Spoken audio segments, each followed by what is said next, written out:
네, 안녕하십니까. 오늘도 일상기도회로 함께 하나님의 말씀을 나누고자 합니다. 오늘 함께 우리가 살펴볼 말씀은 스가랴 1장 7절에서 21절까지의 본문입니다. 이 본문을 통해서 오늘 하루를 시작하면서 보다 하나님과 가까운 관계, 가까운 교제를 하는 귀한 하루가 되기를 원합니다.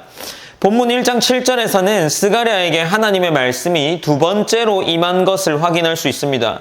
두 번째로 임한 하나님의 말씀은 학개 선지자와 같이 정확한 날짜가 있었습니다.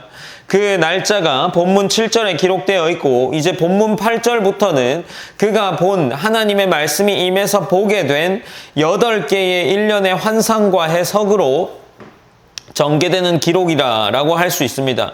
이제 8절을 보면 스가랴는 골짜기 속 화석류 나무들 사이에 있는 한 자를 보게 됩니다. 8절에서 내가 밤에 보니 한 사람이 붉은 말을 타고 골짜기 속 화석류 나무 사이에 섰고 라고 기록하면서 그를 봄과 동시에 그 뒤에는 붉은 말과 자줏빛 말과 백마가 있는 것을 확인했습니다. 스가랴는 이제 이것에 대한 정체를 물었고 그 정체에 대한 대답과 물음이 9절에 기록되어 있습니다. 그가 물은 물음에 대해서 한 천사가 대답하면서 이들이 무엇인지 내가 내게 보이리라 라고 이야기를 합니다. 그리고 나서 이제 10절에서는 화석류 나무의 선자가 대답하여 이르되 라고 말하면서 그들의 존재가 무엇인지를 이야기합니다. 그들의 존재는 무엇입니까? 이 10절에 보면 이는 여호와께서 땅에 두루 다니라고 보낸 자들이라고 기록합니다. 그러니까 지금 이 골짜기 속에 있는 속에 있는 사람과 말들을 보고 나서 이것이 무엇이냐라고 하니 이제 천사가 그것에 대해서 대답을 해주는데 이 대답은 여호와께서 땅을 두루 다니도록 보낸 자들인 것입니다. 그래서 이제 11절에 보면 그들이 화석류 나무 사이에 선 여호와의 천사에게 말하되 라고 하면서 그들이 땅을 두루 다니고 와서 본 그 관람 평이라고 할 수 있을지 모르겠습니다. 그들이 보고 온 후에 보고를 하고 있는 겁니다. 그들의 보고는 무슨 내용이었습니까? 11절에 보면 우리가 땅에 두루 다녀보니 온 땅이 평안하고 조용하더라 라고 기록을 합니다. 이제 그들이 보고 온 보고에는 우리가 땅에 두루 다녀보니 온 땅이 평안하고 조용하다라는 그런 평가가 있었습니다. 이 보고를 들은 천사가 탄식하는데 그 탄식의 내용이 12절로 이어져 나옵니다. 12절에서는 이렇게 탄식합니다. 그 내용을 듣고 나서 여호와의 천사가 대답하여 이르되 만군의 여호와여 여호와께서 언제까지 예루살렘과 유다 성읍들을 불쌍히 여기지 아니하시려 하나이까 이를 노하신 지 70년이 되었나이다 라고 이야기를 하는 겁니다. 이 기록이 어떤 의미일까요? 예레미야의 기록에 보면 여호와께서 그 백성을 징벌하기 위해서 바벨론 왕 느부갓네살을 통해 70년 포로기를 시작하는 것에 대한 선포가 있습니다. 그 시간이 거의 다 찼지만 현실은 옛 선지자들을 통해 선포된 소망과는 거리가 멀어 보이는 거죠. 그래서 지금 포로에서 귀환한 공동체가 겪고 있던 상황은 1장 8절에서 스가랴가 그 모습들, 골짜기 속을 볼 때에 본 환상의 배경인 밤처럼 어둠이 짙게 깔린 상황이었던 겁니다. 그래서 이제 이 여호와께서 보내신 천사가 생각할 때 그 70년이 거의 다 찼음에도 불구하고 여전히 그들의 삶 속에 이스라엘 백성들의 삶 속에서는 여호와의 노하심만 보일 뿐이었던 거죠. 그래서 이제 천사가 탄식하면서 이 내용들을 기록하고 말하고 있는 겁니다. 이제 13절에서는 이러한 천사의 탄식에 대해서 하나님의 반응이 기록되어 있는데 하나님의 반응은 여호와께서 내게 말하는 천사에게 선한 말씀, 위로하는 말씀으로 대답하시더라 라고 하면서 하나님의 반응과 말씀을 기록하고 있는 겁니다. 그 하나님의 반응과 말씀은 14절에서 이어지고 있는데 천사가 내게 이르되 너는 외쳐 이르기를 만군의 여호와의 말씀에 내가 예루살렘을 위하며 시온을 위하여 크게 질투하며 라고 기록하면서 하나님이 예루살렘과 시온에게 질투했다라고 이야기합니다. 그리고 나서 이어지는 15절에서도 마찬가지로 질투하시는 하나님께서 계속해서 말씀하시고 계신데, 안이란 여러 나라들 때문에 심히 진노하나니 나는 조금 노하였거늘 그들은 힘을 내어 고난을 더하였음이라 라고 기록을 하고 있는 겁니다. 이제 하나님의 진노가 누구를 향해 가고 있습니까? 이들이 하나님을 향한 진노는 1장 2절에서 그들의 아버지, 곧 이 이스라엘 백성들의 아버지였지만 지금 1장 15절에서는 이제 안이란 여러 나라들 때문에 심히 진노한다라고 말하면서 그 진노가 이방 나라들을 향하고 있다는 것을 기록하고 있는 거죠. 이제 16절에서는 이 예루살렘과 시온을 위한 여호와의 질투의 결과가 무엇인지를 선포하고 있습니다. 그 결과는 이렇게 기록되어 있죠. 16절입니다. 내가 불쌍히 여김으로 예루살렘에 돌아왔은즉 내 집이 그 가운데 건축되리니 예루살렘 위에 먹줄이 쳐지지라 만군의 여호와의 말이니라 라고 기록을 하고 있습니다. 그 성읍들이 넘치도록 풍부할 것이며 여호와가 다시 시온을 위로하고 다시 예루살렘을 택할 것이라는 말씀들이 이어져 나오고 있습니다.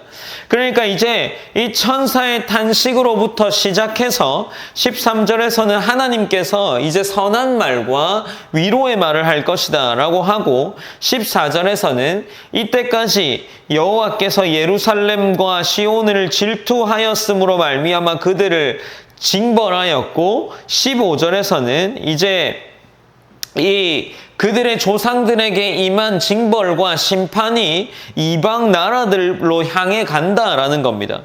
그리고 이제 이 이방 나라들에게 향한 이 진노로 인해서 그 진노의 결과가 다시금 예루살렘을 세우는 일이라는 것을 16절과 17절이 이야기하고 있는 겁니다. 그래서 17절에서는 마찬가지로 여호와의 말씀에 나의 성읍들이 넘치도록 다시 풍부할 것이라 여호와가 다시 시온을 위로하며 다시 예루살렘을 택하리라 라고 기록을 하고 있는 겁니다. 이제 18절부터 마지막 끝절인 21절까지는 다시 스가랴가 어떤 한 물체를 보게 됩니다. 18절에서는 내가 눈을 들어 본즉 네 개의 뿔이 보이기로 라고 기록을 합니다. 이제 스가랴는 이 네 개의 뿔이 무엇인지 물어보고 이 네 개의 뿔이 무엇인지 천사가 대답을 하고 있습니다. 천사는 그것이 유다와 이스라엘과 예루살렘을 흩은 뿔들이라고 대답을 합니다. 뿔은 구약 성경에서 힘과 권세를 상징합니다. 넷이라는 숫자는 땅의 사방을 의미하는 거죠. 흩어진 이들로 유다와 예루살렘뿐만 아니라 이스라엘이 함께 명시되고 있는 것은 이스라엘 12지파가 모두 여호와의 심판으로 떠나 흩어지게 된 것을 상기시킵니다. 20절에서 여호와께서는 스가랴에게 네 기술공을 보이십니다. 20절에 보면 여호와께서 대장장이 4명을 내게 보이시기로 라고 기록을 하고 있는데 이제 이 네 대장장이를 보여주는 거죠. 21절에서는 이제 이 네 대장장이가 무엇을 하러 왔나이까? 라고 스가랴가 물어보고 이 스가랴의 질문에 대한 대답이 기록되어 있습니다. 이 네 기술공은 무엇을 하냐라는 스가랴의 질문에 이런 답을 듣는 거죠. 이들이 유다를 흩어 아무도 머리를 들지 못하게 한 그 뿔들을 두렵게 하여 그들의 손으로 유다 땅을 흩은 뿔들을 떨어뜨리려 하여 왔느니라. 그러니까 이제 다시 이 말이 무엇이겠습니까? 이 뿔들로 인해서 이스라엘 백성들이 흩어졌고 이 흩어지게 한 네 뿔들을 다시금 떨어뜨리게 하겠다라는 것은 다시 이스라엘 백성들을 모으고 이스라엘 백성들을 회복시키겠다라는 하나님의 말씀인 거죠. 이것이 우리에게 두 가지를 이야기한다라고 할 수 있습니다. 첫 번째는 하나님께서 유다와 예루살렘을 무너뜨린 이방 권세를 반드시 심판하신다는 겁니다. 유다를 흩은 뿔들은 단지 역사적 우연이 아닙니다. 하나님의 허락 아래 이루어진 하나님의 일이었습니다. 그러나 그들이 지나치게 행하고 교만하게 된 것은 하나님께서 그들을 심판하실 대상으로 되게 한 겁니다. 하나님은 그 권세들을 무너뜨릴 기술공들을 준비했고 이 대장장이를 준비했고, 대장장이라는 표현은 단순히 물리적 도구를 의미하는 것이 아니라 하나님의 일하심에 동참하는 것들, 하나님의 일하심에 동참하는 사람들, 나라라고 할 수 있는 거죠. 하나님의 손에 붙들린 사람들을 의미하는 겁니다. 그래서 이제 이 하나님의 손에 붙들린 자들이 다시금 예루살렘과 이 시온을 무너뜨린 이방 권세를 심판하게 하는 거죠. 둘째로 이 기술공, 대장장이들이 의미하는 것은 하나님의 백성을 회복시키기 위한 도구였다는 겁니다. 그들이 하는 일은 뿔들을 다시 떨어뜨리는 것이었습니다. 이는 단지 그 이스라엘 백성을 무너뜨린 적을 없애는 것이 아니라 무너졌던 하나님의 백성을 다시 일으켜 세우는 일과 연결됩니다. 무너뜨림은 곧 회복의 상징이, 회복의 시작이기도 한 거죠. 이스라엘 백성에게 있어서 이 기술공의 등장은 희망의 상징이며 하나님의 회복 사역이 시작되었음을 알리는 신호입니다.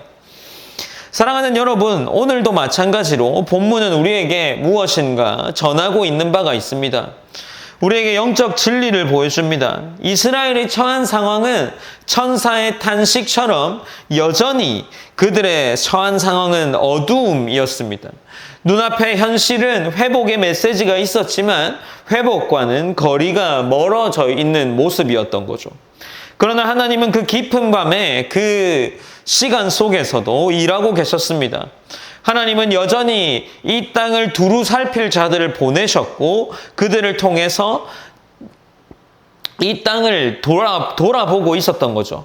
그리고 그들의 고통을 알고 그들이 고요하다 말했던 이 말에 대한 천사의 탄식으로 인해서 다시 시온을 위로하고 이스라엘을 세우겠다, 예루살렘을 세우겠다라고 말씀하십니다.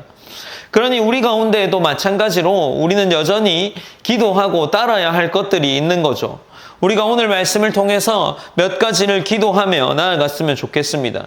첫 번째로 하나님께서 다시금 성전을 세우시고 예루살렘과 시온을 회복시키겠다 말씀하셨습니다. 그 가운데에 우리가 우리의 삶을 돌아보면서 우리의 삶이 완전히 무너지진 않았지만 하나님이 세워가실 우리의 삶을 기대했으면 좋겠습니다.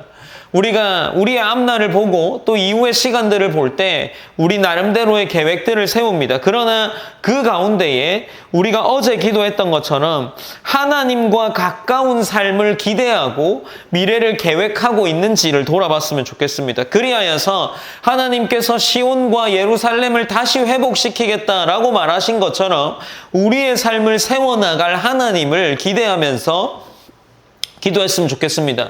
기도하실 때에 하나님, 나의 삶이 하나님 앞에서 바로 서는 삶이 되기 원합니다 라고 그렇게 기도하시고, 또 두 번째로는 하나님의 자녀답게 세워지는 이 일이 나와 이 교회 가운데 일어날 때 그 일들이 우리에게 기쁨이 되기를 기도했으면 좋겠습니다. 하나님의 자녀가 된다라는 것은 기쁜 일입니다.